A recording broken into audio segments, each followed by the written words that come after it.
Audio on demand from Vision Christian Media. Foundations. The masterpiece called The Last Supper, and it was a magnificent painting. It was restored 22 years, but it's amazing how much of that painting Leonardo da Vinci got wrong. So it's really important we look at the culture of the day. Foundations. Understanding the Jewish foundations of our Christian faith.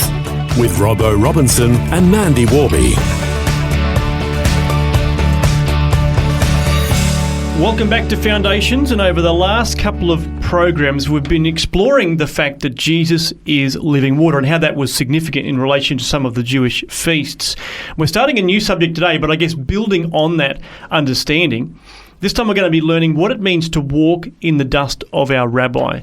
How can all the people of the world understand what that means?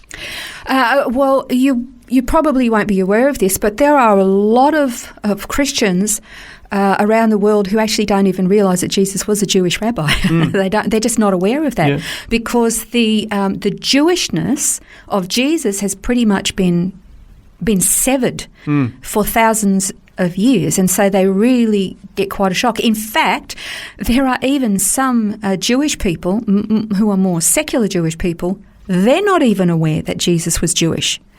They're not even aware that the New Testament is Jewish or that all the apostles were Jewish. Yeah. They think that the New Testament book that we read is a Gentile book. And so for many of them, they get very, very confused. Yeah. And so therefore you have both Jew and Gentile alike are very confused about who Jesus is and what he did. He was a rabbi. But again, without the cultural context of Jewish life, or the traditions or the practices of the Jewish people, we come to really wrong conclusions. We mentioned in the last couple of programs the example of the painting by Leonardo da Vinci, the masterpiece called The Last Supper. And it was a magnificent painting, absolutely magnificent, was restored 22 years, wonderful. But it's amazing how much of that painting Leonardo da Vinci got wrong. Okay, and from that painting, basically, a lot of other people got the wrong interpretation. Right, They're looking at the painting for an interpretation of what the Last Supper was, and it was completely wrong. For example, the Last Supper was actually a Passover supper, a Passover Seder. That's what it was. Well, Passover, the painting of the Last Supper shows daylight outside. So Passover always took place at night. Yeah.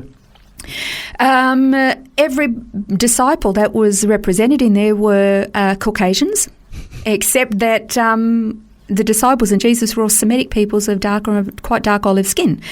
Then the necessary elements of a Passover meal were non-existent. If you have a look at it, it looks like they're all nice fluffy little bread rolls on all the plates, except it would have been unleavened matzah bread. Right, yeah. And again, if you look at the contents that were on the plates, it looks like it could have been grilled eels and oranges, which is completely unkosher. And which means that not only would Jews never eat them, they most definitely wouldn't have eaten that at a Passover Seder. It has them all sitting on tables and on chairs at a table, except they would have actually been reclining on cushions and things, reclining on a table that would have been at floor level. So there's actually nothing about that masterpiece that is actually true to Scripture or Jewish tradition. And therefore, you come to very wrong conclusions. Yeah. Did they all gather to have a meal? That's about the only thing correct. They gathered for a meal. Everything else is wrong. So it's really important we look at the culture of the day. Okay, now we're looking at what it means to walk in the dust of our rabbi. The disciples themselves, they left all their earthly belongings. They risked their relationships. They gave up their vocations and their means of income to follow him. And Jesus' teachings were earth-shattering. Okay, they were earth-shattering even in a Jewish cultural context. But we modern readers, we read the words of Jesus and we see the actions, and they're literally words on a page. Okay, they got up and they followed him, but we don't understand what it cost them to do that. And we can sometimes be a little bit ho-hum about that. Again, we don't understand the cultural setting. We're just reading these words on a page. Jesus' environment and cultural setting this is what it was. It was rabbis, synagogues, nomads, farmers, despotic kings, occupying soldiers, a brutal regime. Shepherds, sheep and goats, actually, even in Jerusalem today, you can be, suddenly the traffic stops because there's a shepherd and he's got his sheep and his goats and they're crossing the street. Wow. Right in the heart of Jerusalem. I've got photos to prove it.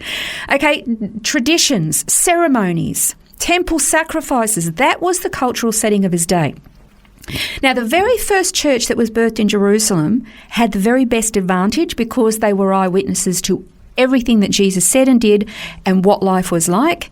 And so when we read the book of Acts and we read about the very first church, we can read their excitement and their enthusiasm and their passion, their honesty, their faith. And it was evident even in their prayers. They were very joyful. They met together. They were incredibly generous with one another.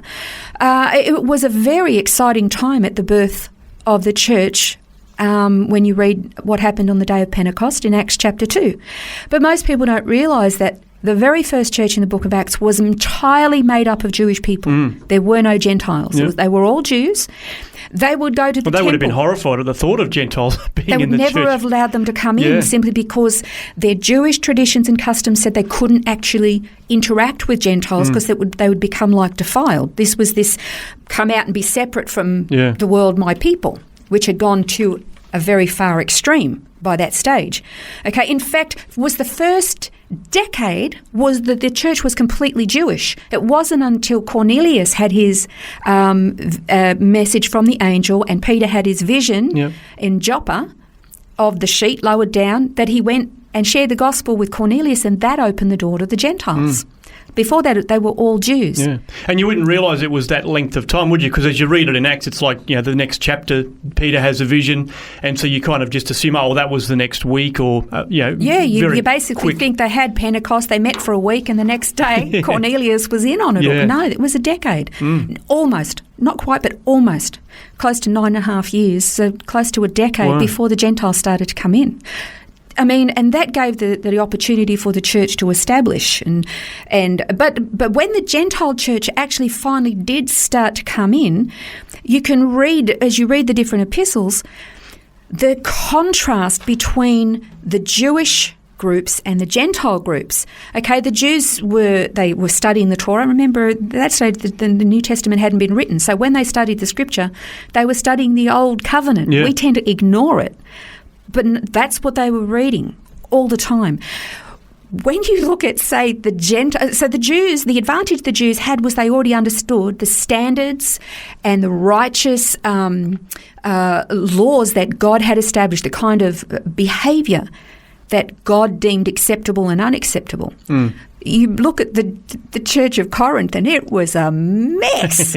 They were greedy, they were selfish, it was chaos, they were pushing themselves forward, they were disregarding one another, and Paul had to write really strictly to them, confronting them about their behaviour. And these people had to learn what God's standards were. They basically had to absorb themselves into Jewish culture, into the standards that God had revealed in His Word, the Old Testament Word. Now, Paul's job was to try to explain you don't have to become a Jew, but you have to understand what God's standards are. And in order to do that, they had to present Jesus. Because instead of following the traditions, because this was one of the cultural challenges that the early church had, particularly for the Jews, which became very confusing for them. Well, then they thought you have to become Jewish first and then you can be saved.